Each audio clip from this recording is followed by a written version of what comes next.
শুভ সকাল বন্ধুরা। বন্ধুরা, আজ দুপুরবেলায় আমার এক জায়গায় নেমন্তন্ন ছিল।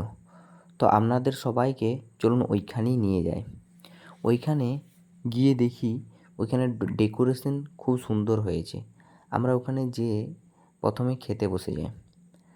প্রথমে চলে আসে জলের বোতল।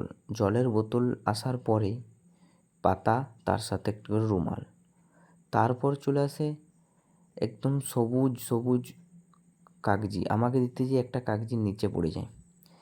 তারপর আসে কমলা রাইস। খুব সুন্দর খেতে হয়েছিল কমলা রাইস, তার সাথে চানা মশলা। তারপর আসে ঝুরি ঝুরি আলু ভাজা, খুব সুন্দর, যেটাই ছোটো ছোটো বাদাম দেওয়া ছিল। তারপর ভাত এবং ভাতের উপরে শুক্তো। শুক্তোটা খুব সুন্দর হয়েছিল বন্ধুরা। তারপর আসে পায়েস, আর ডালটা এতটা সুন্দর হয়েছিল যে আমি আবার চেয়ে বসি। বন্ধুরা, এখন যে ছবিটা এমন দেখতে পাচ্ছেন, এটার কারণ হলো কারেন্ট চলে গিয়েছিল। পাঁপড়, মিষ্টি, চাটনি, তারপর আসে আইসক্রিম। আইসক্রিমের পর হজমোলা, চকলেট। বন্ধুরা, যেখানে খেতে গিয়েছিলাম সেখানে আর কি নিরামিষাশী খাবার।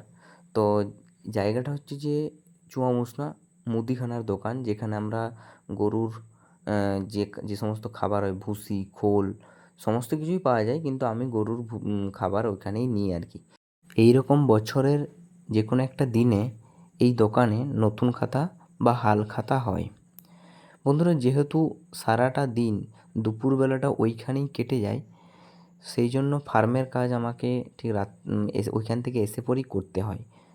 যেমনটা আপনারা ভিডিওতে দেখলেন, প্রথমেই আমি ছানি আর ঘাসে কেটে নিলাম, কারণ সকালবেলাতে না কারেন্ট অনেক সময় ডিস্টার্ব করে। আর যদি না কেটে রাখি তাহলে তার সকালে খেতে দিতে দেরি হয়ে যায়, ফলে একটুক্ষণ বেশি না খেয়ে থাকতে হয় গরুগুলোকে। ওই জন্যে কেটে রাখি। এখন যে খেতে দিচ্ছি খড়ে আর ঘাসে, যেগুলো কাটলাম, ঠিক আছে, তো এগুলো খেতে দেওয়ার পরে আমি আবার কেটে রাখবো, যেটা আমি সকালে দেবো, খড় আর ঘাস। বন্ধুরা, আমার যে নেপিয়ারগুলো আছে, জলে তো খুব ভালো হয়নি। তো মোটামুটি নেপিয়ারগুলো না ভালো হওয়ার নিচে, না ভালো হওয়া মানে ঝাড় ঝাড় হয়নি, ওইটার নিচে না অন্য যে জংলি ঘাসগুলো হয়, ওই ঘাসগুলো অনেক হয়ে গেছে। তো বন্ধুরা, আজকের ভিডিওটা এই পর্যন্তই। দেখা হবে পরের অন্য একটি ভিডিওতে।